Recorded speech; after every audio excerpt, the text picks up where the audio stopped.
all-important subject of Bein lBanim. It's a great title you've chosen. I think it's a unique title. Bein lChaverei. Chaverei includes basically every single Jew.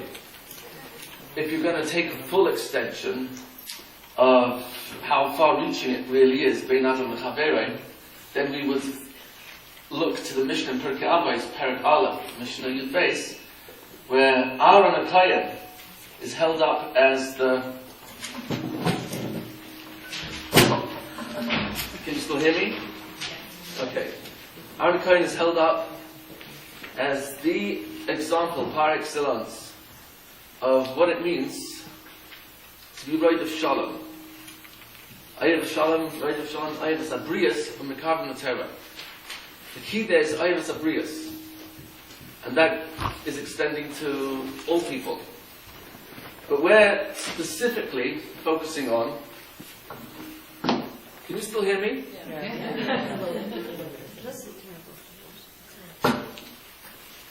Is this okay? Yes. Alright. We're specifically focusing on Bein lBanim because sometimes is it possible that my concept of Bein lChaverei, Ayav Abrius, loving others, seeing the good in others, finding the good in others, is it possible that somehow that might stay in the arena of peers, adults like myself, and somehow when it comes to children, the concept of honor, respect, covered, appreciation, is it possible that I might have some sort of relegation where I feel I don't actually owe, on the contrary, it's in the other direction. There's no mitzvah in the Torah that says I have a mitzvah to be mechaved my children. On the contrary, number 5 in the Decalogue is for my child to be mechaved me. So in that formula, is it possible that I might forget that the whole concept of Bein lChaverei extends to my child, my student, even to the extent that I think it's more of a one-way street than a two-way street. And in Pirkei Avos, when Chazal recommend that I have the same covered for my student as I do for myself, where is the proof for such a statement?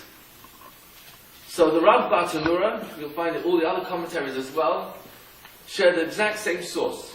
Where do I have a mitzvah of having covered for my Talmud like I do for myself? And the pasuk is taken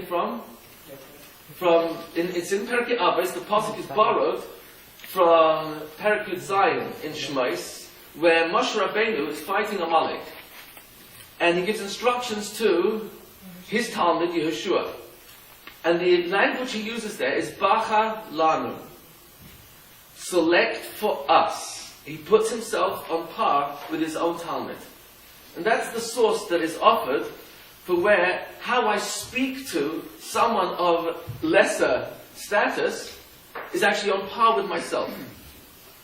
Let me share with you how far-reaching this really is. There's an amazing principle that's brought out mostly in Medrash Agada. Here's the principle. There are times in the Torah where Hashem dictated to Moshe Rabbeinu words that were so problematic, controversial, that's the word, controversial, that Moshe Rabbeinu could not write the words. And he challenged God. He said, Rabbeinu Shleilam, I can't write this word. If I write it, it's opening up a can of... that people are going to start claiming there's more than one God in Shemayim. For example, Bereshis bara Elokim. Elokim, the 2-letter root of Elokim is what? El. El means power. Elokim is singular plural. Plural. So the correct translation is, in the beginning, power was created the heavens and the earth. Do you have a problem with that? Yes! You're in good company. Moshe Rabbeinu also had a problem with that. He said, Rabbeinu Shleilam, I can't write this. So Hashem said, write it anyway, because even though there are people who are going to make a mistake and mistranslate it, misunderstand it, misinterpret it, the message I want to deliver is far greater than the risk I'm taking in having people think there's more than one rishus, one authority in Shemayim. There are many examples of this. The one I'm going to share with you right now is Nase Adam b'Tzalmenu. Let us make man in Tzalmenu, our reflection, our image. Moshe Rabbeinu paused. If you say, let us make man in our image, people are going to say there's more than one God. So Hashem said, but the risk I'm taking in that is not nearly as bad as the great lesson I want to impart by using such language. What is that lesson? Says the Medrash Agada, when an adult wants to make a decision, he should meet the Nayayats, take advice with a katan, a minor. When a gadol, an adult, wants to choose a direction, should do so with the katan, with someone of a smaller mind, age. But here's the interesting point. God's mind was already made up. But what's the advantage in sharing what I would like to do and asking for your input? Why is that so amazing? Why is that so important, so valuable? It's worth using a language in the Torah, Nase Adam b'Tzalmenu. The risk is so great, and yet God says, and this is the principle, it's worth me taking the risk because the real message I want to impart is so valuable. It drowns the risk. I'll take the risk. Let some people make a mistake. But the real message I want to communicate is so great. And what is that message? I'm honoring. You're a partner. There are many rayas for this. The Torah doesn't say I have a mitzvah to talk to my kids. The Torah's language is v'dibarta bam.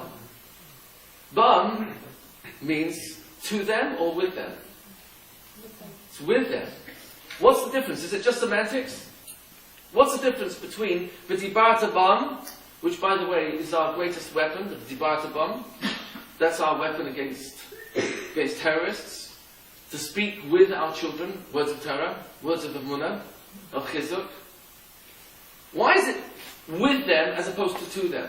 What's the difference? Is it just semantics or is there a gigantic difference? If I'm speaking to you as opposed to with you, what's the difference? Well, they're involved. It's two ways. It's they listen and they speak. So I'm involving you. There's a dialogue. There's a intrinsic respect for your intelligence. Because if I'm inviting your mind, opinion, thought process, I am directly saying, I trust your intelligence in this process. I may still have my own veto, I may still have my own agenda, as God did indeed. He's going to make man anyway, but he wants to use the language to teach the lesson that whenever we do anything, confer with anyone who's relevant, even if they're younger, even if they are smaller, of lesser. You know, it's interesting in leadership. What works better, dictatorship? Or even if you have your own direction, but involving others and their opinion and bringing it together? We know the answer. Because when we involve other people's minds, we are avoiding major surgery. And the most difficult surgery to do is change someone else's mind. Now, there's no one in this room who can relate to this, but some of you have friends who know how difficult it is to persuade my husband, or my wife, or my children to change their mind, if I try to persuade them. So here we're given a very interesting formula. I change nobody. Someone sometimes asked, how many Bali Tshuva have you made? And the real answer is none. No one makes any Bali Tshuva, no one. It's almost an insulting statement, because the predicate is a mistake. There's no making of others. We help give other people perhaps information so they can make a better, more intelligent choice, but we can't actually really persuade. If we do, is that what God's asking for? No, not at all. So what I want to share with you today is it's not about yeshiva bashing, God forbid. There's no real dwellers in that. I'm not here really to analyze the problems that are known to us all, even though we will cover some of them, in identifying what it is in this generation that's really unique, that our children are challenged in a way that I think I would be accurate in stating, and working 23 years with kids, I got pushed into public speaking through what I do with children. I was not looking for public speaking. I spoke 21 years ago in public for the first time. At a dinner, I was persuaded to speak by Orsamer, to tell them in 6 minutes my story of how I became religious at 11 years old. So I told them the story. It took me 2 weeks to prepare that 6-minute speech. I was in Kol at the time, and I had no brain for learning. And I swore, I don't think I actually said B'li, and I didn't use a lashon of Shavua, but I swore in my mind I would never do this again. It was so traumatizing. Never say never. I was so traumatized in preparing 2 weeks. I had no mind for anything else. And it's a 6-minute speech about something which I'm fairly familiar with. So really, I don't know what I was preparing, but I was really nervous. And it was 10 years later that I got pushed into, which is a story in of itself, into public speaking. So never say never. We'll see hopefully a little bit later on why that story is relevant. But here's where I'm really going with all this. I don't think we can, anybody in this room, as much as we've got our own children, worked with students, I don't think anyone in this room, and I really mean this honestly, including myself, really can fully appreciate the challenge that our children have on a daily basis. Because none of us were raised in the generation that our children are being raised in, where it's not a matter of degrees, of difference, of respect for authority, or exposure to ideas, and often conflicting ideologies. The rate of information, the explosion of information, the ideals, and many of them are very anti-Torah, that children are exposed to by default, whether it's internet, whether it's on the news, the radio, television, politics, within the community. The intensity, the rate, and the fast pace of life, especially with technology and its increasing advancements in the last 10 years, let alone 20, is so intensified in comparison to our generation that it's not a matter of degrees. It really is a total gap, not just a generation gap. What's taken place in the last 10, 15, 20 years is an intensification of exposure in the media, politics, ideas, backgrounds of different people, nations, in such a way that children don't have the emotional maturity, let alone vocabulary, to articulate how confusing it is. And that being said, it's impossible for us to fully understand or appreciate the real challenge our kids are having in being raised in this generation. There are other challenges. I'm not going to, again, this is not going to be an analysis of the challenges. I'm more interested in addressing, in a positive sense. There are other challenges, which in our struggle, the Jewish Frum community, in our honest and earnest attempt to help our kids, have looked well outside of our own machaneh, our own camp, and have adopted certain pedagogical, inverted commas, systems, behavior modification, reward systems, masnid hashvua, which essentially are predicated on a very simple assumption that if I would provide an incentive for a child to be motivated, and certainly a negative consequence if they don't come through, then surely that's going to increase their motivation. I don't want to get into too much detail with, let's say, Masmid Hashavua.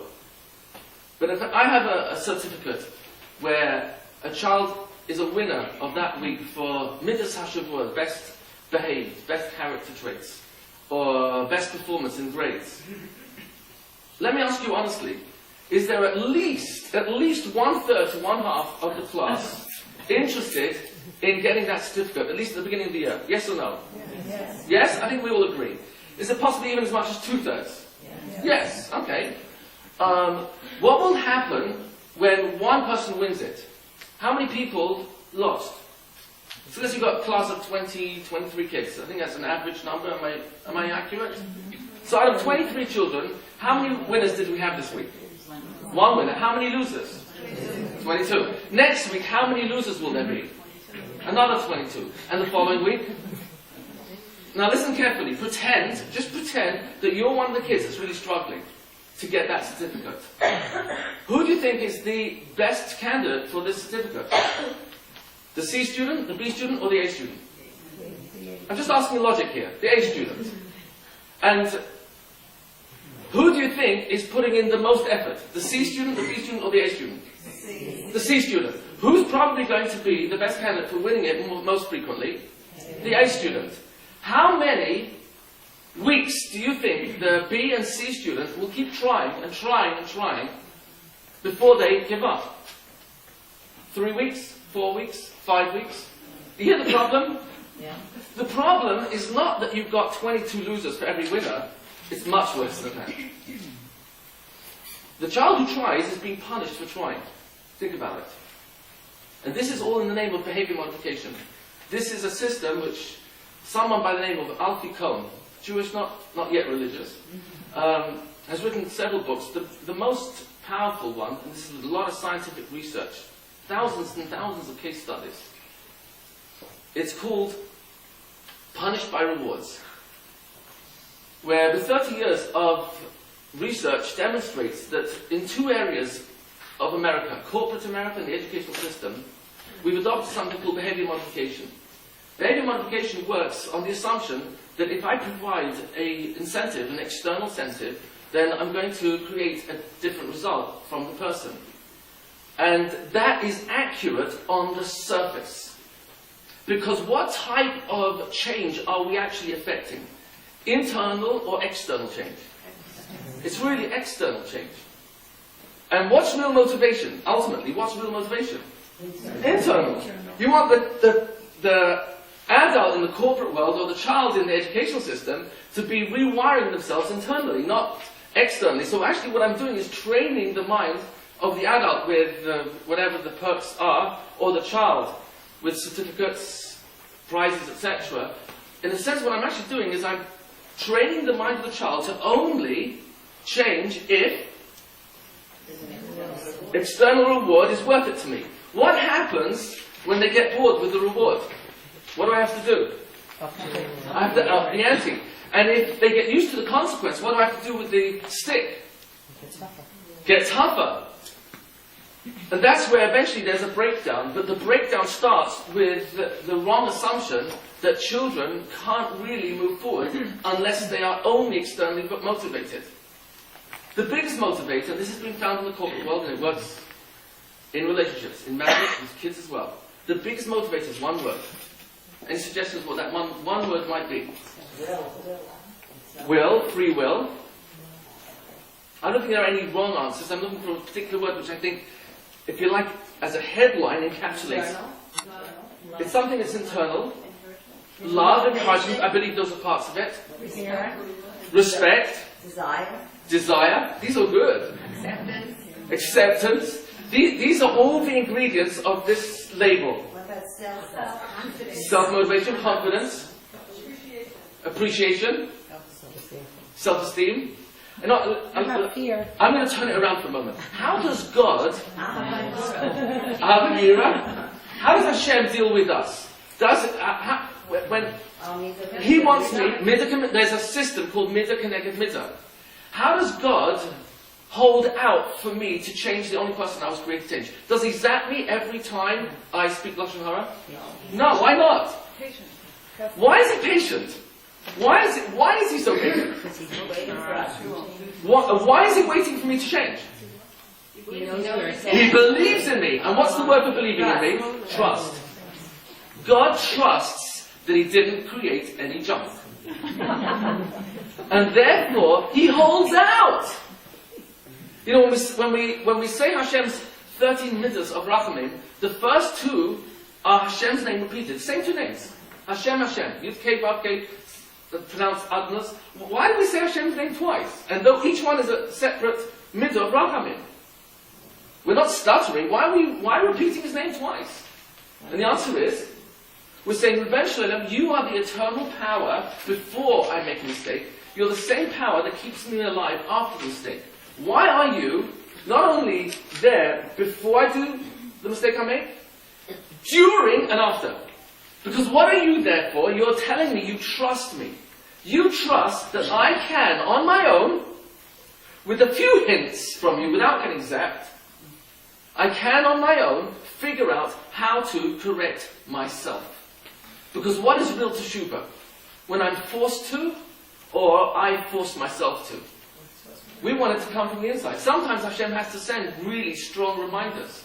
Haman gets the ring off the hand of Achashverosh, and that one act, the Gemara in Megillah claims, was more effective in causing global teshuvah of the Jewish people than 48 Nevi'im and 7 Nevi'os. And all the prophets and prophetesses that screamed at us to change internally, that one act that gave authority to wipe us out in one shot was more effective.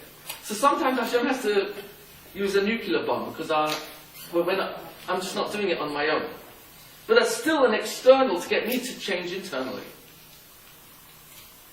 So how does this all relate to chinuch? So let me share with you. The word chinuch, very sadly, has been translated as education. Not because that's really inaccurate, but just doesn't grasp what we mean by chinuch. Because chinuch is a Lashon HaKodesh word. Any word Lashon HaKodesh, we need to consult the Torah, Chazal. And one of the beautiful things about Lashon HaKodesh is many times, even without Chazal, the word itself declares what it is. The word itself reveals what it is. Because there are several criteria for knowing the meaning of a word in Hebrew.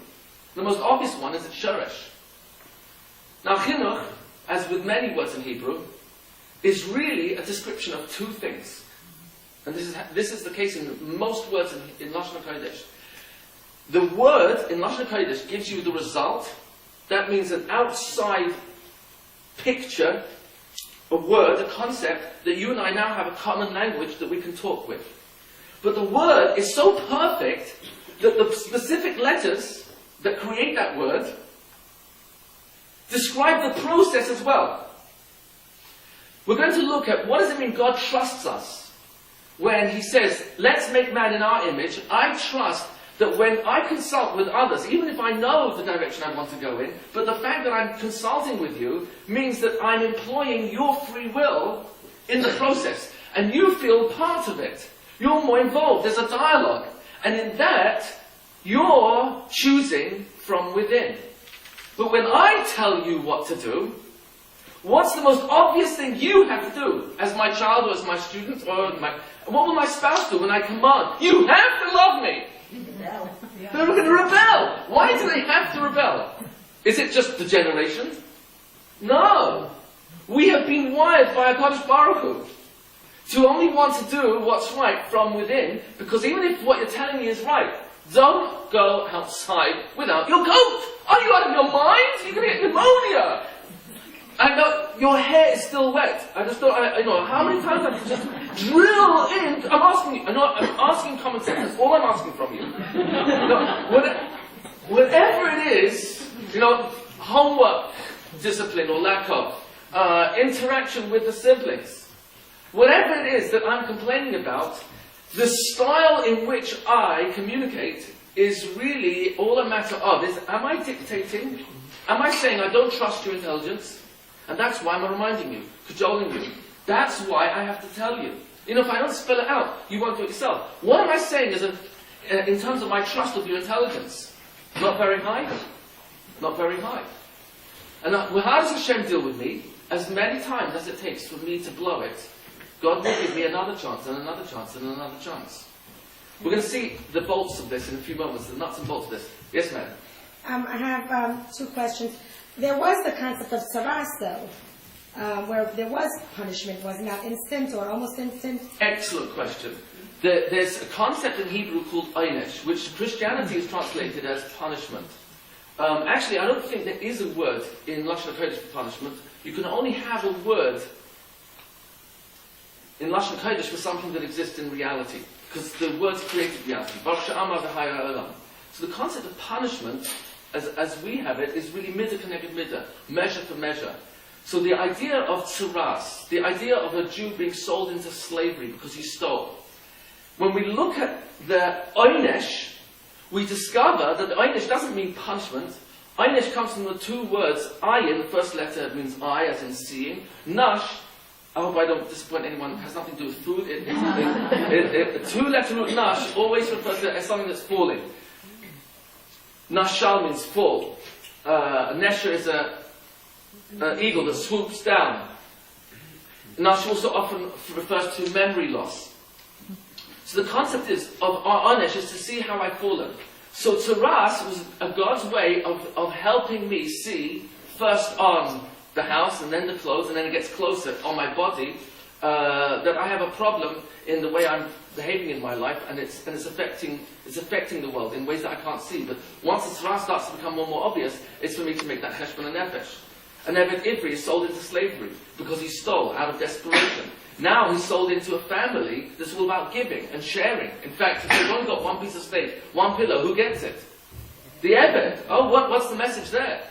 So that the whole concept of einesh in Lashon HaKodesh is to enable the child, or whatever crime I've committed, is enable me to see through the midah connected midah what it is I've done wrong. So when I send my kid to bed for coming home late from playing, that's it, no supper and no computer for a week, go to bed now. Where have I designed in the consequence an ability for my child to see where he went wrong? Or have I actually designed in the consequence a way for my child to feel bitter, angry, no dialogue, no conversation, no question of why I was late, even though he may be totally wrong. He forgot his watch, he didn't ask, he wasn't responsible. If the next evening I bring the kid in one hour in early and say, what's the matter? It's your bedtime. Bedtime? It's 6:30. My bedtime not till 7:30. No, it's 6:30. What are you talking about? Well, you tell me. What do you mean? Well, do you remember what happened yesterday? See, what will happen, they'll probably still resent me, they'll still be angry, still be upset, but am I providing a way to help the child see how there's a midah connected midah, so they can understand where they went wrong? Which one is more likely to help the child be more responsible in the future? Where I dictate, or where I help the child see the mistake is made? So, I'm sorry, just one other thing. But in our previous generations, like when we were growing up, we didn't challenge our parents. And our parents, I know, treated their parents like queens and yes. queen and king. So it seems to be... I'll touch on it. Yeah. I'll touch on it. The problem of chutzpah yiskeh, which you can say in this generation, chutzpah is defiance, is like rampant. It's not a decree on the individual, it's a decree on the generation. It doesn't mean that every single child has to go in that direction and become incredibly defiant, even though we are experiencing defiance on a level that, 1 hour of your chutzpah is more than I had in a lifetime to my parents. Now, there's no one here who can relate to any of this. Some of you friends know what I'm talking about. But when we look at defiance, what's really happened is really the following. Let me share with you the example. Mom, can I have this? No, I told you can't have it. No, you can't have it. Mom, please, Mom, please, I really want. No, the answer is you can't have it. Look, Mom, I beg of you, I really love my home, I love you from all my habits. Now, let me ask you, where did my kid know that when I first said no, he could negotiate? Why after 5, 6, 7, 8 times, then I get, how did my kid know? Why? Was there something not clear the first time he asked me, and I said, no, you can't have it? Was there something that was not obvious from my body language? About the word no, N-O? What was not clear about the no? I think the sad thing is really the following. Could you have a teacher who's got a PhD in education, 30 years of experience in the classroom, dresses with it immaculate, definitely dresses in a way that commands respect, and has no control of the classroom, and the kids don't respect him? Is that possible? No. Could you have simultaneously a young lady coming out of SEM, who's not got any teacher training, no qualifications, and the children in her classroom know that there's no messing around? Is that possible? Yeah, it happens. I had, when I was principal in Clifton, we had such a teacher. She was 4'10". It was amazing. No one messed with her. No one messed with her. She had the respect of the children and cooperation. And what's really interesting is really the following. What is it about our grandparents that when they said something with authority, even when they were wrong, I still respected them. I did what they said. Today, even when I'm right, my authority is somehow not accepted. And I think what's happened, for the most part, is that we've lost confidence in my own authority. That the reason why kids pick up in seconds who they're going to take seriously and who they're not going to take seriously is dependent on one thing, and it's not the kids. Which adult takes himself seriously? It's okay to have the right clothing and the right PhDs and the training and the experience, but what's really going to count in the end is how I look at myself. Am I really an authority in this child's life? And that's sadly what I think has become rampant. We have lost that confidence. We've lost our understanding of spare the rod, hate the child. No, the word shevet doesn't mean rod and it doesn't mean stick. It's translated that way by Christianity. But shevet is the same letters as sharbit. What does sharbit mean? It's a scepter. So shevet is not a stick. A makel is a stick. An eitz is a stick. A shevet is a very specific type of rod. What is a scepter? Royalty. It's royalty. It's a symbol of authority. So now read the words and it makes total sense. If I hold back my authority, I end up hating my kid. Now the rest of the verse fits perfect.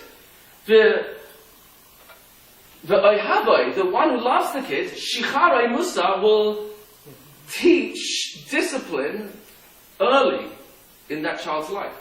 You see, if it was talking about hitting the kid, if the meaning of spare the rod means if I don't hit my kid, then I'm going to end up hating him, then what should be the formula in the rest of the verse for loving him? Shahid him! Someone asked me if I ever hit my kids. I said, I never, ever hit my kids. Except in self-defense. Why are you laughing? Oh, okay. No. The problem is, I'm holding back my authority. Do I believe in my own authority? That's the problem. I'm not really going to get into too much detail on this because I want to get into some serious practicals. But the central piece here is that we've lost our confidence in our authority. And that's partially because I don't know what the guidelines are. I don't know what is okay and what's not okay. How far I can go with this kid. What's permitted, what's not permitted. Have I picked up on their chutzpah? Do I read it as defiance? Do I understand that there might be something else going on in that child's life? So let's look at the word chinuch. Chinuch comes from two letters root chen. What does chen mean? Chen is grace, favor. In the words of the Stipler, chen is a kesher she'eina nireh. It's an invisible connection. What does that mean? You know, you'll find this lashon throughout Tanakh, hundreds and hundreds and hundreds of times throughout Chumash. Matzah chen. In matzasi chen be'inechem. What does chayim mean? Grace, favor, connection. What do we mean by an invisible connection? It's not attached to a condition. It's not attached to a condition. It's not something that's external. It starts internally. Where does a child and a parent, where does a child and a teacher really first connect?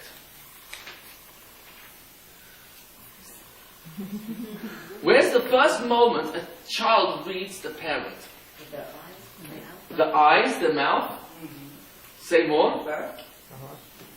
At birth, you're more right than I think you realize. You know, they say that why is it children, infants, don't smile till about how many weeks? About 6 weeks. 6 to 8 weeks. Why is it they don't smile for 6 to 8 weeks? They don't have the muscles yet in their mouth. Some claim it's because they can't see clearly yet. Muscles in the face. Very interesting. The muscles in the face haven't developed yet. They haven't got enough control over the muscles in the face to show their smile. What does that mean? Smile's already there. When do they start smiling? When do they start smiling? Immediately. They don't see it. Immediately. They're smiling immediately. Just because I can't see it, it's because they haven't got the control of their muscles yet to show that they're actually, inside they're feeling it. Interesting. Where does a child connect? Where do we connect with our spouse? When a spouse walks in, when my husband walks in, my wife walks into the house, when my child walks into the house, when I walk into work, where's the first place we connect? Our minds. And how's that translate? The smile, the face. The face is the outside, panim, faces, that's because it's plural, reveals panim, the inside. The first place a child consults his brain is mum, dad connected to me, is where? On my face. They're reading my face. It's so powerful that an infant, if I said to an infant, "You're the most ugly creature I've seen in my whole life. It's disgusting.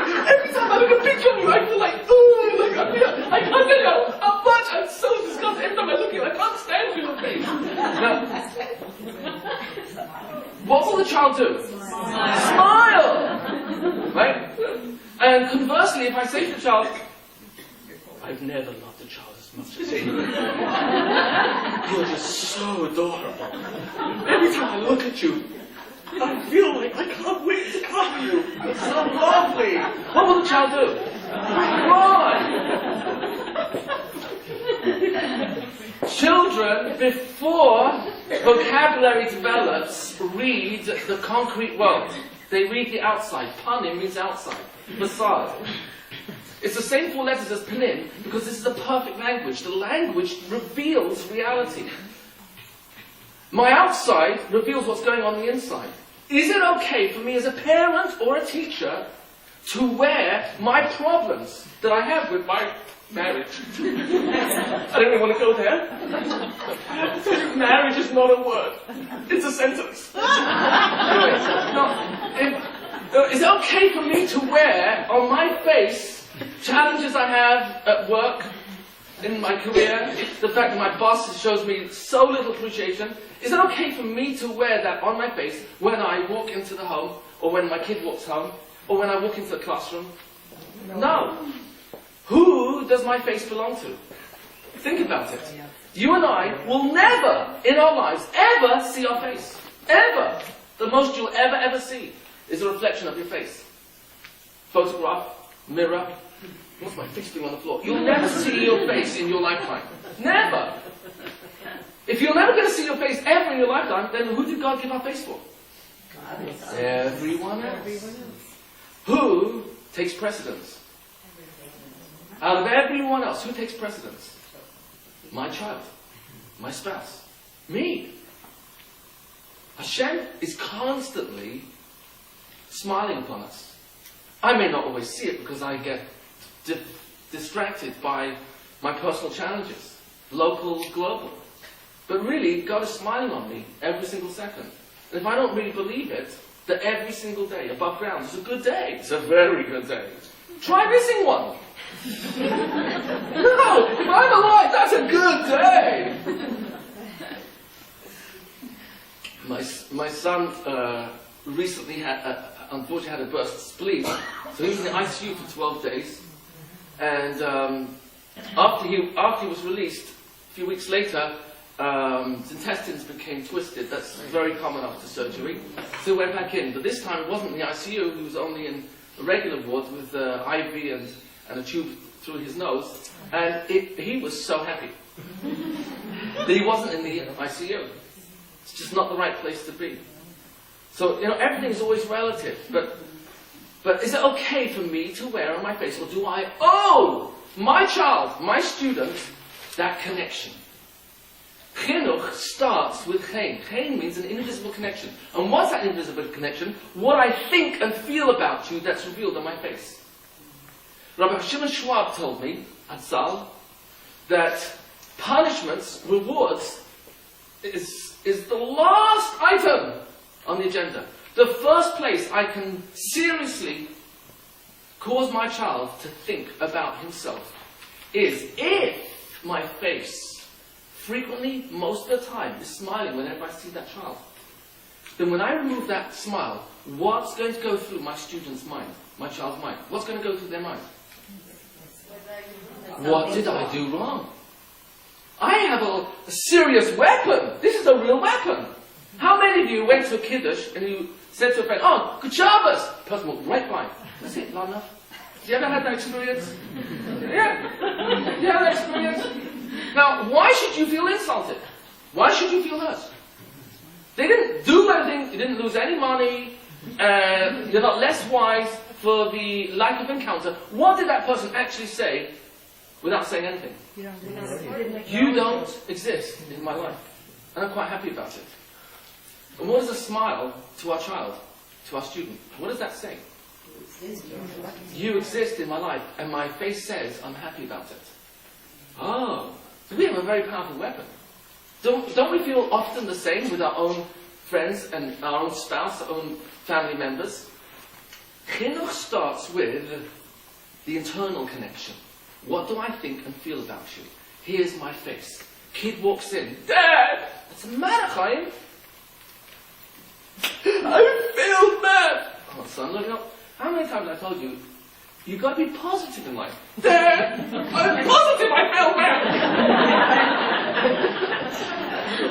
Alright, son, what did you get? 26 out of 100? Yeah. So what? I bust my tail with this. What? That's 8 levels below pathetic. Now listen, let me ask you. If I get stuck on the report card, I get stuck on the grade, and I'm not telling you not to be stuck on it, I'm asking this. Am I being intelligent in how I'm understanding my child by saying, look son, if you just get a pass mark like a 51, you'll make me really happy? Now besides this obvious sarcasm and holding him to a higher level, what am I feeding into? Internal or external motivation? External. He's got to please dad, or dad will get angry. And what will happen when the kid gets 75? He busted and gets a 75. Son, you went from 26 to 75. Do you know what this shows?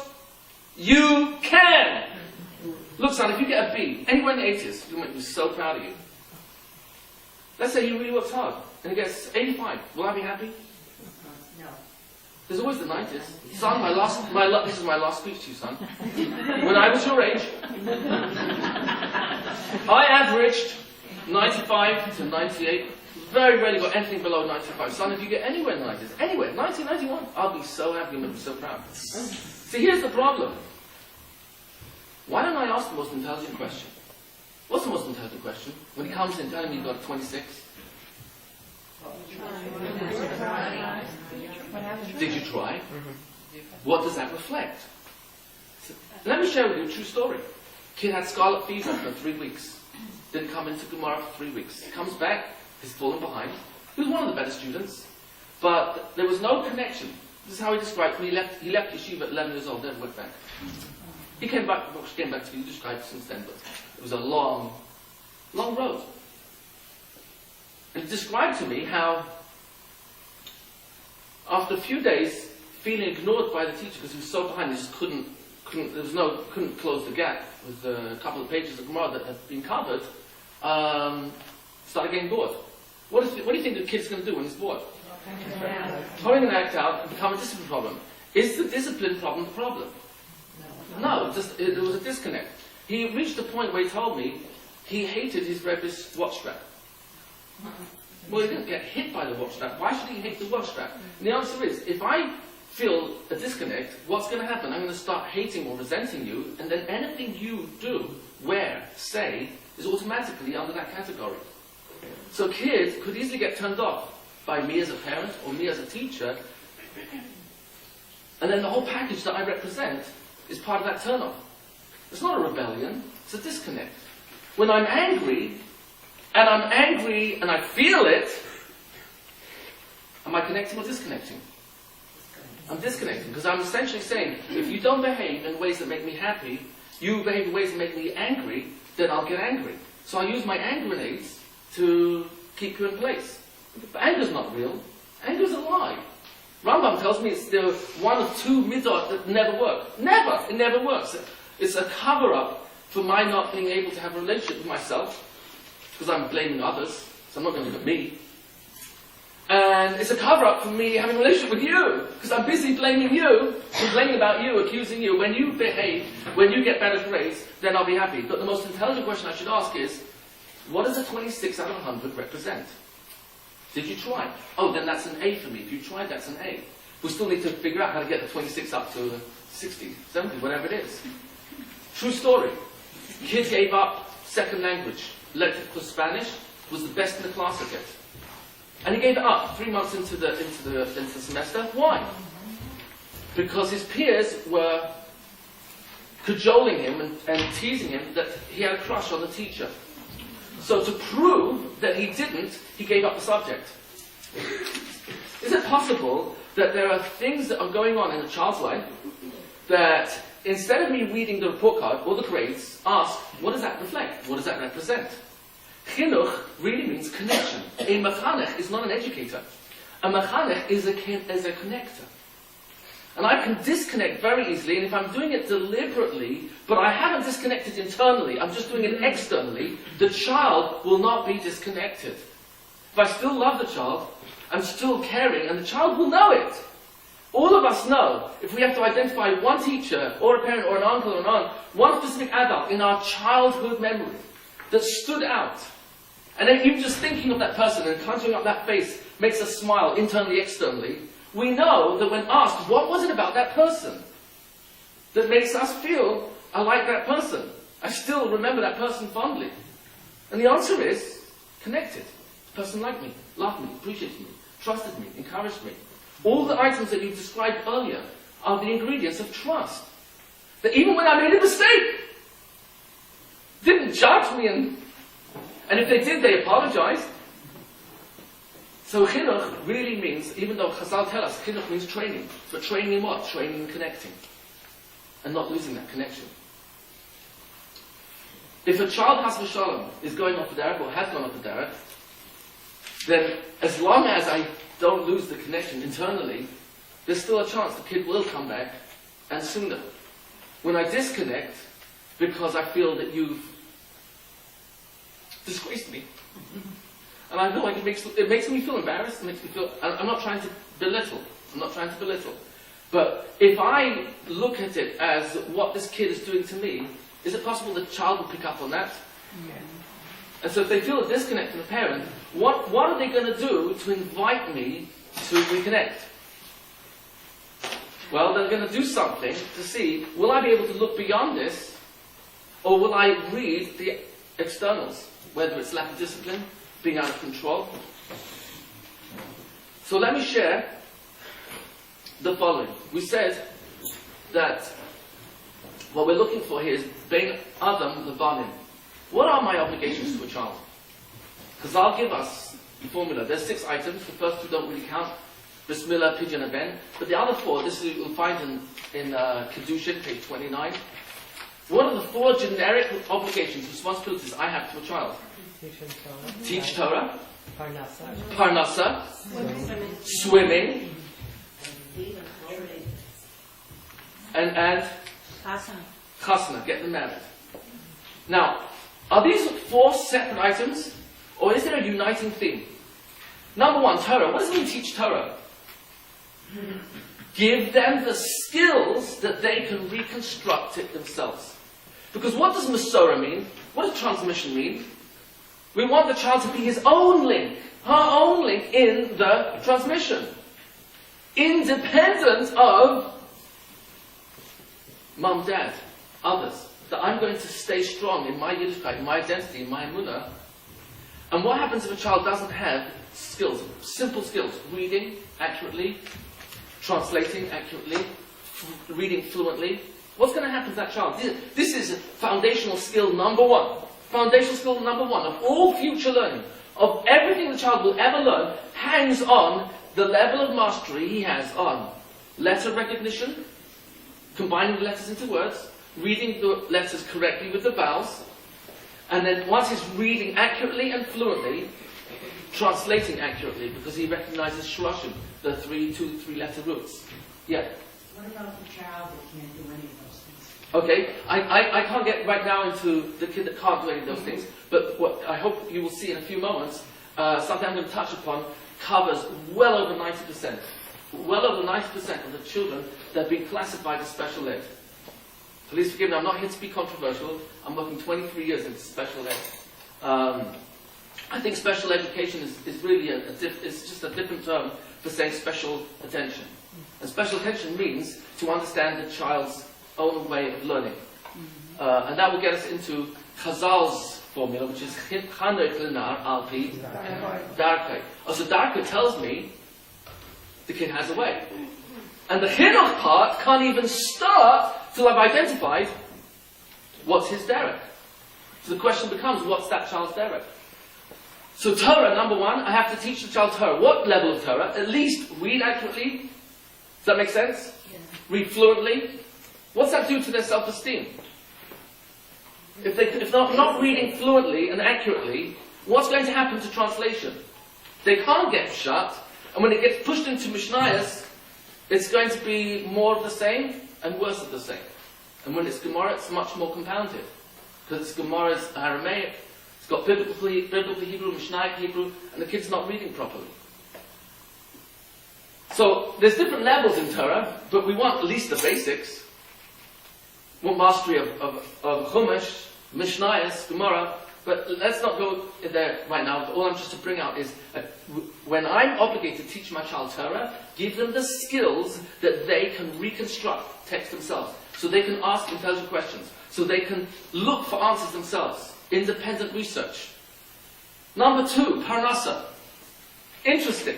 Again, I'm not here to be controversial. Please, I'm not here to be controversial. But Parnasa, it seems that Chazal, and trust Chazal, that's why I say, if you get nothing else from this, 2 words, trust Chazal. Because if they have a formula, it's not dependent on their time and circumstances. Most of what we've got today, a lot of it, is a response to sociological conditions. Not because that was part of the real Masorah. Because I'll say, I have to teach my child Parnasa. Why? What's the point? Financial Independence. Katan. Hilchos Tzedakah, the highest level of Tzedakah is what? In the laws of charity, what's the highest level? Give someone a job. So that they've got the personal dignity that independently they can take care of themselves, their wife, their children. Katan. In the laws of Tzedakah, a child, minor, she'einoi soimech al shulchan aviv, who's no longer dependent on his father's table, nikra gadol, is called an adult. Because what's our concept of gadol? Great. Independent. The gadol she'somech al shulchan aviv, an adult who's dependent on his father's table, nikra katan, is called a minor. In the sense that they are dependent. And we want our children to be independent. Look at number 3, getting married. Well, what's the independence about that? Yeah, we want child to be independently able to build their own family, raise their own children. Because they keep coming back to me for direction and advice. It's nice, but if they can't do it alone, or if they're emotionally dependent. What's emotional dependence? When I accuse you ruined this relationship. not you personally, I don't wake you up, sorry. And I blame you, I complain about you, I deny it's my fault, I give excuses why it's your fault. I call it the A, B, C, D, E of getting out of responsibility. A, accuse, B, blame, C, complain, D, deny, E, give excuses.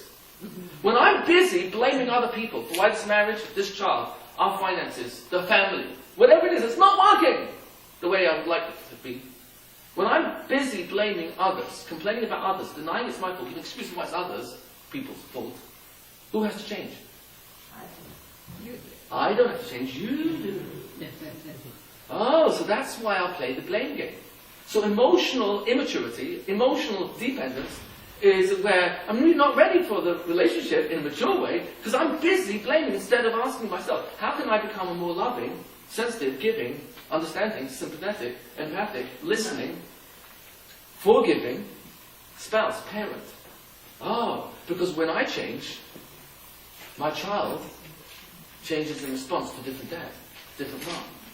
My spouse changes their response to a different person. Because it's not me. I'm a different me. That's what trust is.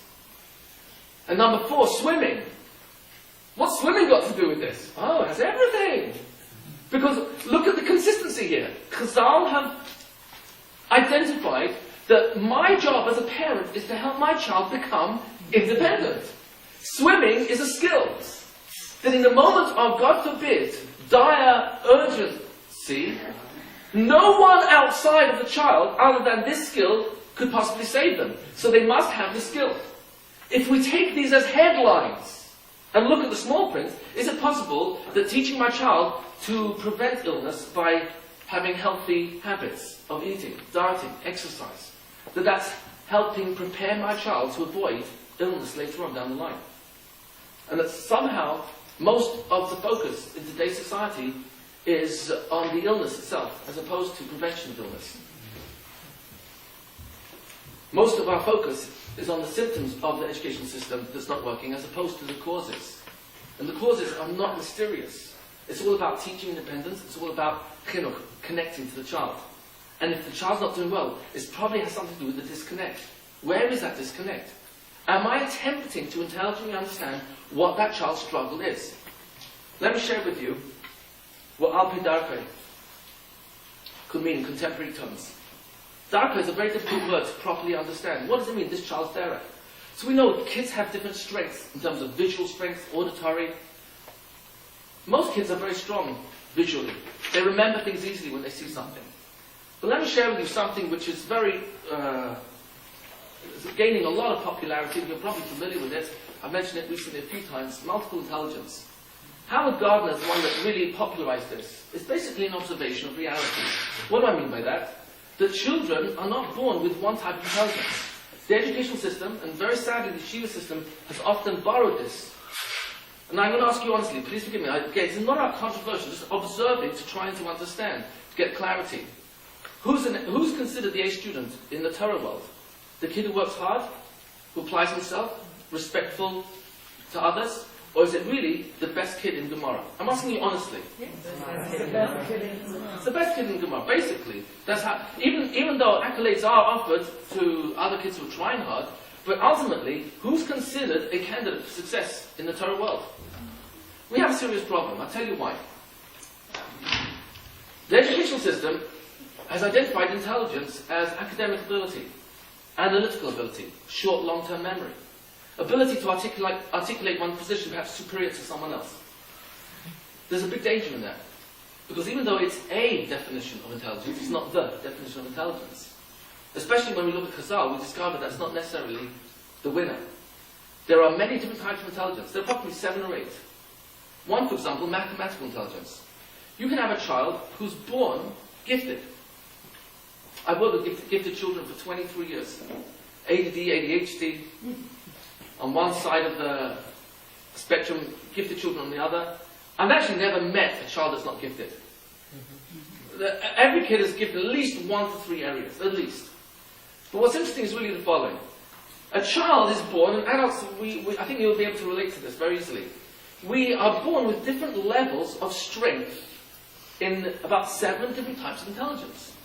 Mathematical intelligence is acute awareness. It's 2 key words. Acute awareness of numbers. A child who's really good with numbers, good with sequencing patterns, typically accountants are mathematically intelligent. You've got spatial intelligence. Spatial intelligence is acute awareness. 2 key words, acute awareness of space. Height, breadth, color, contrast, shape. Architects, graphic artists, children who are artistic are typically spatially intelligent. Then you have musical intelligence. Brilliant musicians are often very gifted in music and develop that gift. A child who's musically intelligent has an excellent acute awareness of sound, beat, rhythm. You have kinesthetic intelligence, which is coordination of the body. Athletes, leg coordination, acute awareness of, they are typically kinesthetically intelligent. One of my favorites, language intelligence. I say it's a favorite because, interestingly, has nothing, literally zero, to do with grammar or spelling. Language intelligence is completely related to acute awareness of words and their multiple meanings. You can have a kid who's street smart, failing language, zeros, somewhere in the minus, and yet language intelligent, gifted in language, and there's no stira, no conflict between the two. Why is that? Because according to this definition, a child who has a command of words and their multiple meanings, often teachers are language intelligent. Salespeople, good salespeople are language intelligent. You can have a kid who's language intelligent, gifted, and yet failing language. And then the one that's really the winner is called emotional intelligence. Emotional intelligence is acute awareness of other people's body language, facial expressions, tone of voice, those 3 items. That's where you and I read everyone. How do we read each other? Facial expression, tone of voice, and body language. You see someone who walks in here. Oh yeah, I'm fine. Yeah, I'm fine. Everything's really good at home. Really good at home. My job is it's okay. No eye contact. Slouched, slowly talking. No enthusiasm. Things are not okay, for sure. Is it possible that I could go years, or even decades, not realizing my own body language, and my own tone of voice, my own facial expression, and be wondering, how come I don't have that many friends? How come, I don't know, people just simply don't gravitate to me? And it may be that years later, through therapy or some other occurrence, somehow I start to realize that I'm not intrapersonally intelligent. 2 types of emotional intelligence. Interpersonal, reading other people's body language, facial expression, tone of voice, and intrapersonal, where I am aware of or not aware of my own thoughts and feelings. And here's where it gets really interesting. In the real world, Torah world, non-Jewish world, what's going to count the most? Let's define the real world. Marriage, raising kids, earning a living, even learning Torah. What's going to count the most? Emotional intelligence. How well I get along with other people. People who are emotionally intelligent frequently hold on to friendships for longer, or quality friendships if they don't have many, or very happy with themselves if they're intrapersonally intelligent. But here's where it's really amazing. Where does respect, if you gave it a 0 to 10 scale, 0 is the least, 10 is the most, for what it scores, what would respect score on emotional intelligence? How valuable is that in any relationship? 10. Trust, how much is that? 10. Perseverance, what would that score? Love, appreciation, gratitude, loyalty, forgiveness, generosity, sensitivity, empathy, listening, compassion, devotion, integrity. Whoa! We've got a long list! How do you say emotional intelligence in Hebrew?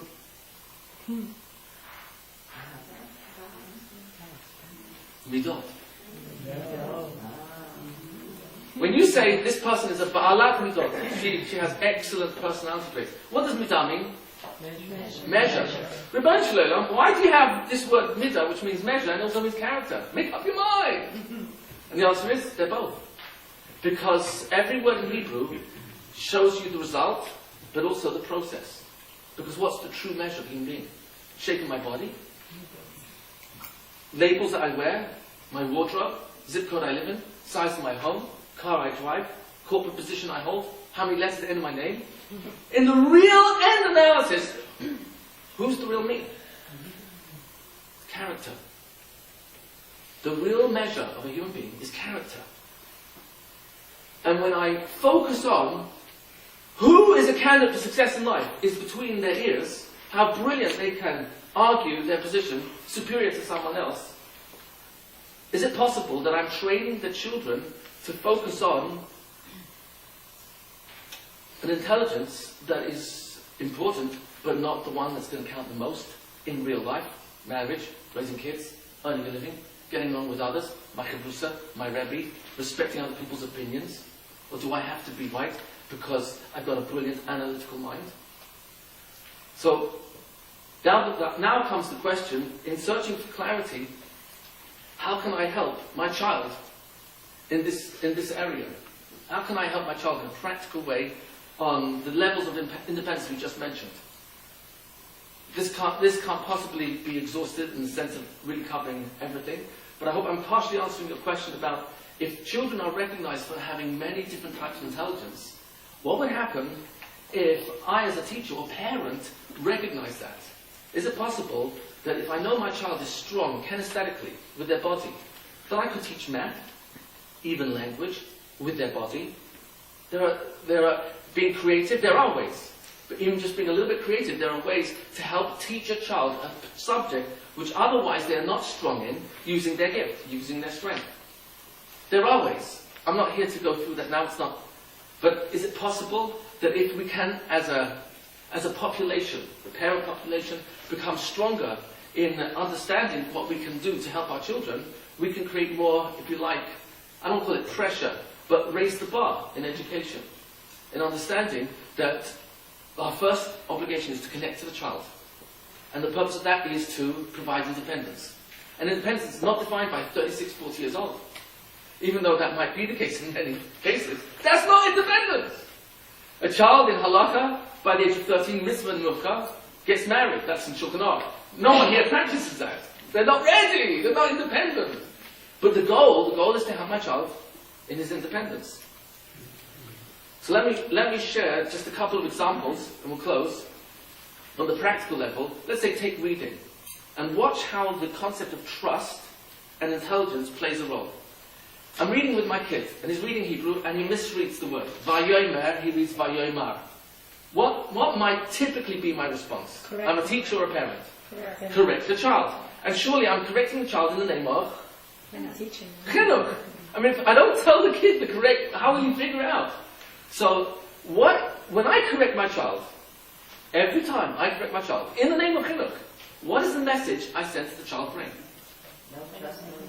I don't trust that you can figure this out by yourself. Interesting. What else is the message? That's a pretty painful message. Imagine a child. Imagine I'm corrected hundreds of times.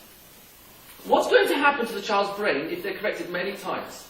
Will their brain try harder next time, or become more lazy because, well, if I can't figure it out myself, then how hard should I try?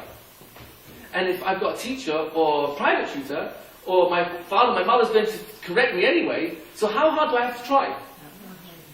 So I'm not even, in the name of Chinuch, I'm not being directed. The word in Hebrew for Moira is not teacher. Moira means director. Because there's no such word for teaching. It's a Christian translation. We do not have a word anywhere in the Torah which says teach. Because it doesn't exist. That's interfering with people's free will. We're not interested in interfering with people's free will. We want them to employ their own free will. So what should I do? If he doesn't know how to read the word, what am I going to do? Ask him to read the word again. So what I do with children is I'll tell them, read me this pasuk 3 times, maybe 4. And no correction, don't say anything. Why? Why do I want the kid to read me 3 times the same pasuk? He might get better each time. He might get worse. Is worse for me, or is that a clue? You see, if I correct my child on the first reading, am I learning my kid? My child's responsibility to me is to teach me him, her. My responsibility is to enable them to reveal Darkei, so that I can do the chinuch part. So I can't start the chinuch until I've figured out where are they making their mistakes. But if I correct their mistakes, I'm sending the worst possible message. I don't trust your intelligence to figure this out yourself. So first of all, I want the child to read me 3 psukim, just one pasuk 3-4 times, to teach me if there are any patterns in how they're reading. And then let's pick up on the word, Moshe, could you read this word one more time for me? Now, I didn't tell him he got it wrong, but what do you think is going to happen in the brain of the child when he looks at the word Vayomer, and which he read as Vayomer? What do you think he's going to do 9 times out of 10? How is he going to read this word? Correctly. Why will he read Vayomer correctly? Why? Because I'm bringing attention to the word that he probably made a mistake on, and what am I giving him the chance to do? Do it himself. When a kid does something himself, by himself, what's going on internally? What message is going on internally? I can. And what does he see as the purpose of mum, dad, Moira? What's their function? To give me direction, but not to tell me what to do. Let's say Moshe is the 1 out of the 10 that still reads it by Yomar. Now what should I do? Correct him? Or never ever correct? Never correct. Because God doesn't do that. He's not interested. He wants me to employ my Bechira. So what am I going to do next? Offer them a menu. Here's the next level. Menu. Moshe, could you tell me, is this word by Yomer or by Yomar? Which one is it? What will the kid do 9 times out of 10? Get it right. If that Moshe is the 1 out of 10 who still gets it wrong, what has he taught me?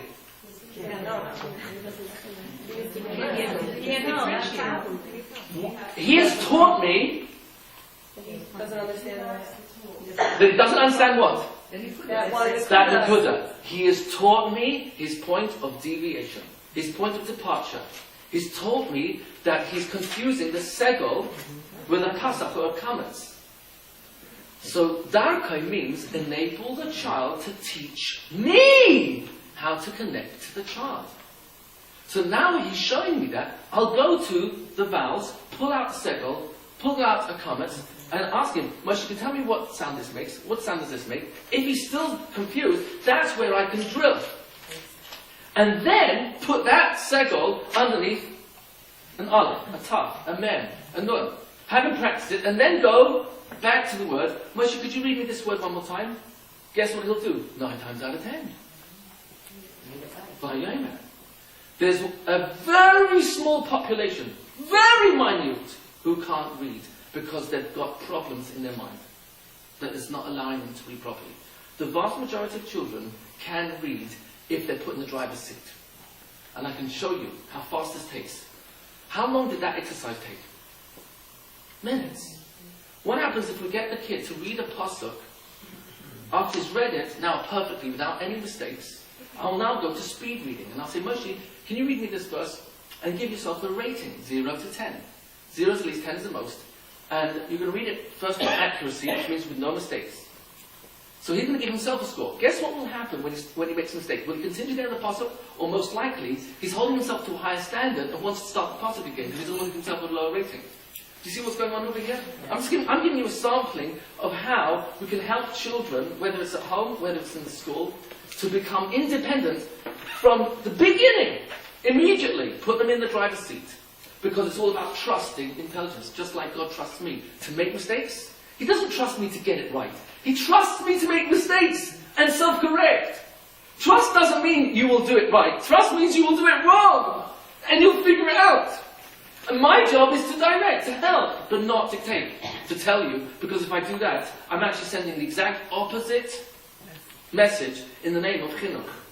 And I'm actually disconnecting. Because the more I correct, the more the child will love or hate learning. Because I don't connect to this. I can't do it myself. And the greatest compliment a child can ever pay a teacher is, please Rabbi, please Mora, please Mum, please Dad, show me how I can do this all by myself. It's all about independence. There's so much more to share on this. But to close, helping children identify shloshim, 2-3 letter root words. There are 16,248 words in Chumash Bereshis.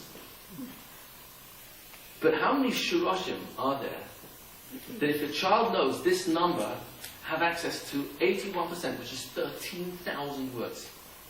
Only needs to know about 200 shloshim. Because the number of times the prefix and suffix appear in front and behind the word, ben, child, son, lBanim, to a child, lHaben, keben, kibincha, banecha, your children. There are so many combinations with the 46 prefixes and suffixes that any one word, if I don't teach the child the 2-3 letter root, I'm actually taxing the mind of the child to memorize about 100 combinations for every word. But if I teach them shloshim, prefix suffixes, then we're giving them the independent ability to identify, here's the 2-3 letter root word, here are the prefixes and suffixes that are added at the beginning and at the end, and then, guess what happens when they see inconsistencies in the pasuk? What will happen? They'll ask intelligent questions. They will ask the question, why does it say, Eila Todas Naya, and over here it's got with above, here's without above? They'll start noticing misspellings that God deliberately put in the Chumash for the child to notice, and that Rashi brings attention to. That he'll be mechavan to many Rashis and Rambams. Because it's all about helping the child figure this out themselves. There's much more to be said on this. I will close, and I'm sure some of you might have some questions. So I need to help children understand the context of what they're doing in yeshiva. Most of our kids, and please forgive me if I'm exaggerating, if we put a kid into Kriya, they're learning Kriya, they get to first grade, hopefully they're reading fluently. If they're not, they're probably going to get a phone call to the parents, your child needs extra help at home. Is it possible that I might fall into the trap of correcting? Or if I get a private tutor, they might also be correcting. Maybe the kid needs help in resource. But is it possible that all these are sending messages to my child that they're not smart, they're not intelligent, they're different? How come their twin or their cousin or their older kids, when they were in the first grade, could read already? And I'm being compared frequently. And I start to get the message, I'm not able to read properly. When is it possible that Chazal were right all along when they said, Ben Chamash Shanim Mikra? 5 years old is when they start reading, but if it's Chalosh B'Datei, Shulchan Aruch, Rambam, if they're not unintelligent, they're just weak in their mind, they're not yet ready to recognize letters properly, then Ben Shesh or Sheva, Male, 6 or 7 full years. But if I'm putting a lot of pressure for the reading when they're not ready for it, is it possible that I'm labeling the cart with kids and he actually thinks it's a problem, and I think it's a problem? Now we go for a full battery of tests, only costs $2,300, and the message is getting stronger and stronger. My kid can't read. There's something wrong. They're slow. They're behind. When is it possible that really all they need is a little bit of help? There's much more to say on this subject. I will just close, truly mean it. Gematria. You won't believe how much Gematria plays a role in helping kids read. How many times kids can read but don't get enough practice because they're told, okay, turn to Peret Tesvav Pasuk Yud Gimel. In the few seconds longer that it takes, the kid just doesn't know what Tesvav really looks like, and he's looking at his friend next to him trying to find it. In those few seconds where his class has started reading, he can read, it's just not getting the practice.